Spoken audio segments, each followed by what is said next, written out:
tidak mungkin kita bisa mengerti atau bisa faham tentang qiraat kalau ini nggak dihafal, kalau ini nggak diketahui.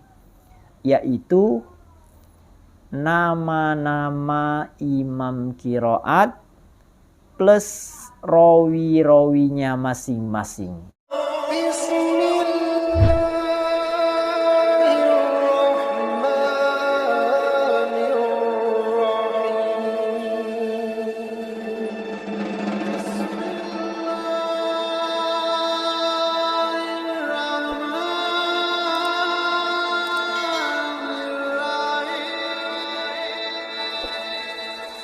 Bismillahirrahmanirrahim.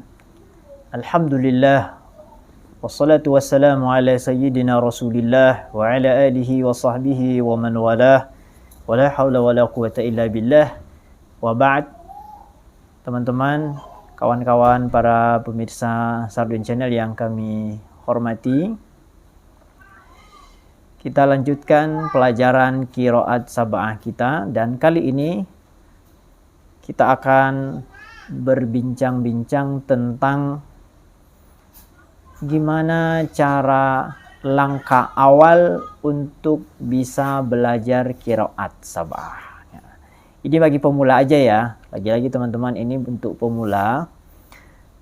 Gimana caranya atau apa yang pertama kali yang harus kita pelajari, yang harus kita tahu saat ingin belajar qiraat atau qiraat sab'ah ataupun qiraat 10. Langsung saja teman-teman, yang pertama-tama yang harus kita ketahui, yang harus kita hafal kalau ingin belajar qiraat, ini nggak boleh tidak ya, tidak boleh tidak, harga mati ini. Tidak mungkin kita bisa mengerti atau bisa faham tentang qiraat kalau ini nggak dihafal, kalau ini nggak diketahui. Yaitu nama-nama imam qiraat plus rawi-rawinya masing-masing. Ini mutlak. Teman-teman yang ingin belajar qiraat sab'ah harus menghafal, menguasai nama-nama imam plus rawi-rawinya. Ini yang pertama. Nah, sekarang siapa nama-nama imam dan rawi-rawinya? Pada video-video sebelumnya kita sudah singgung ya, tapi nggak apa-apa. Untuk kali ini kita ulangi lagi, kita perjelas lagi. Yang harus dihafal, kalau khususnya qiraat sab'ah atau bacaan imam 7, yang harus dihafal 7 nama imam dan masing-masing 2 rawinya. Yaitu, pertama, Imam Nafi'. Imam Nafi' Al-Madani dari Madinah. Nama rawinya 2, yaitu Qalun dan Warsh. Jadi pertama Imam Nafi', rawinya Qalun dan Warsh. Oke, harus dihafal itu. Yang kedua, imam kedua namanya Imam Ibnu Katsir, 2 rawinya yaitu Al-Bazzi dan Kumbul. Oke, itu yang kedua. Yang ketiga namanya Imam Abu Amr Al-Basri. Rawinya Imam Abu Amr, 2 rawinya yaitu Ad-Duri dan As-Susi. Oke, itu yang ketiga. Yang keempat namanya Imam Ibnu Amir. Nama lengkapnya sebenarnya Abdullah bin Amir Asy-Syami dari Syam. Ibnu Amir, rawinya 2 rawinya yaitu Hisham dan Ibnu Zakwan. Oke.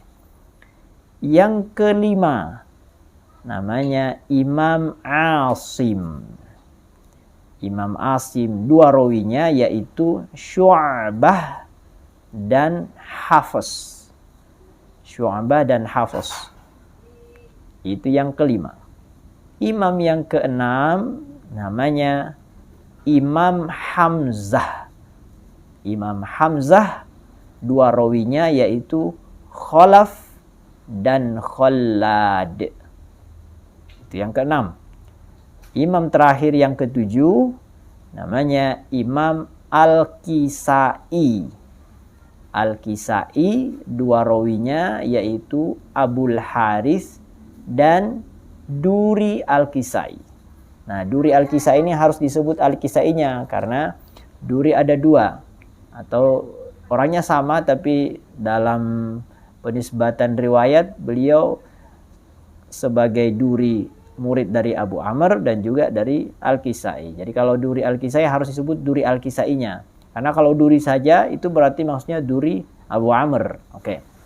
Nah, 7 imam dan 14 rawi ini dalam qiraat sab'ah harus dihafal, teman-teman. Kalau ingin belajar qiraat harus dihafal, nggak boleh tidak. Nggak bisa tidak ya, harus dihafal. Di luar kepala, maksudnya di dalam kepala sih maksudnya. Dihafal mati. Nah, kaidahnya dari menghafal nama ini, nama imam ini teman-teman, kaidahnya adalah kalau dalam belajar qiraat, entah di buku atau dalam pelajaran kita nantinya, kalau disebut nama imam yang 7, Imam Nafi, Ibnu Katsir, Abu Amr, Ibnu Amir, Hamzah, Asim, Hamzah, dan Al-Kisai, kalau disebut nama imam, misalnya Imam Nafi', berarti termasuk dua rawinya. Artinya dua rawinya bacanya sama. Misalnya, bacaan Imam Nafi' seperti ini.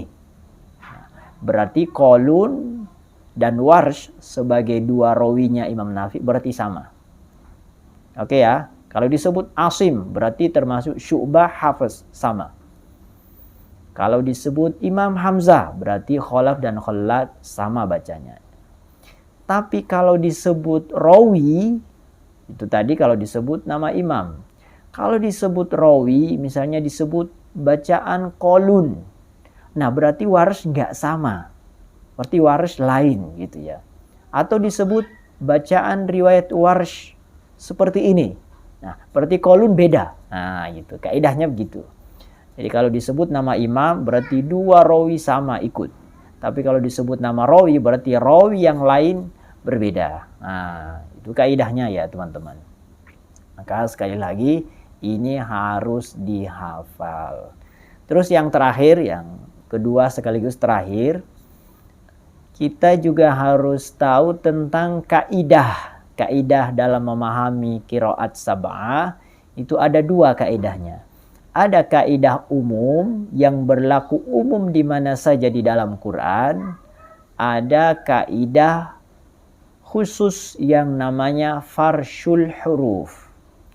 Farshul huruf itu kaidah yang khusus pada kata-kata tertentu.